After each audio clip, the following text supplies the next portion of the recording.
Antitrust issues really are tied to the changes in the healthcare industry. And there have been significant changes over the last 10, 20, 30 years in the industry. We sort of started out with a traditional relationship with one patient, one provider, one payer, and that was sort of the norm for a long time. And then more recently, we've become more concentrated in terms of the provision of care. And the reason is they've been trying to increase quality, find ways to increase quality and increase efficiencies. And so there's been a lot more concentration and a lot more interaction between the providers. And whenever you have a situation of more concentration and more interaction, you're going to raise more antitrust issues. Years ago, the focus in the antitrust enforcement agencies was on larger transactions, hospital transactions, health plan transactions, and of course the pharmaceutical industry. Currently, there has been an increased focus by the FTC on smaller transactions, for example, the acquisition of a physician group or the acquisition of an ancillary provider. The FTC's concern is the impact that acquisition would have on where patients may go for care. And those transactions generally are below reporting thresholds, so they're not usually transactions that would require an HSR filing, but they often come to light because an excluded competitor or a payer wants to call the FTC and complain that the transaction is taking place. 25 years ago, we worried about close integration, hospital to hospital. We worried about price fixing, sharing our charge masters with other competitors. Today, we have to worry about physician transactions, working too close with physicians without achieving true integration. That can be challenged by the FTC.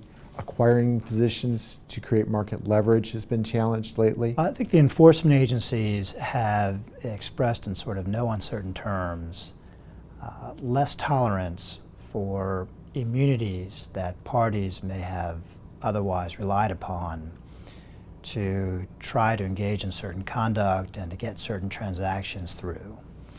For example, a reliance on state action immunities or COPA legislation in order to get together, let's say two hospitals trying to merge together in what otherwise might be a very problematic transaction, but relying on either state action or COPA legislation to sort of immunize those transactions from federal enforcement scrutiny. I think the enforcement agencies are doing the best they can to try to pare back those type of immunities, and certainly to the extent that they are not adhered to explicitly, I think the enforcement agencies will try to attack those type of transactions. And the result, of course, is going to be that parties where they thought they were going to be able to either merge or do some sort of transaction with a competitor will find themselves unable to do so. If the antitrust enforcement environment continues to be very aggressive, it could have a negative impact in the healthcare industry. It could slow acquisitions and mergers.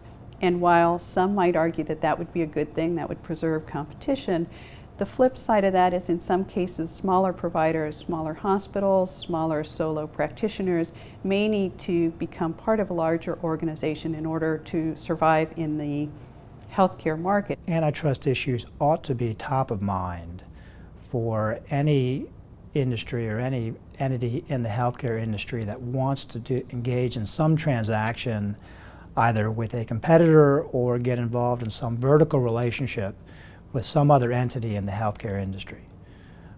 In this day and age, with so many markets that are so concentrated and with such a heightened focus in the healthcare industry, that just by virtue of those two factors, you're going to have more antitrust focus on what's going on. Healthcare companies should evaluate antitrust concerns almost from day one. It's not just top of mind antitrust concerns like hospital acquiring another hospital.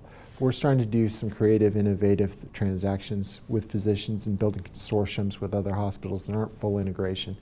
We need to get the antitrust considerations on the table and considered at the beginning to avoid problems. The FTC has opened the government has opened some pathways through the Affordable Care Act, but we have to tread down that narrow walkway the FTC has laid out for us. In a new administration, it is often hard to predict the impact the administration will have long-term on antitrust enforcement, or even short-term on antitrust enforcement. Currently, we only have 2 FTC commissioners. We should have 5.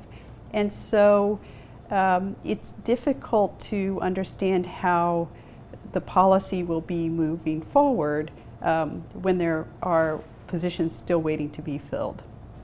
Having said that, career staff at the FTC and the DOJ are career staff, and they're professionals, and they, regardless of the administrations, their job is to enforce the antitrust laws, and I am sure that that is what they will continue to do. The one piece of legislation I think will pass is what's known as the Smarter Act, which simply creates parity between the FTC and the Department of Justice in their efforts to get an injunction on transactions that they think may have an anti-competitive effect under Section 7 of the Clayton Act.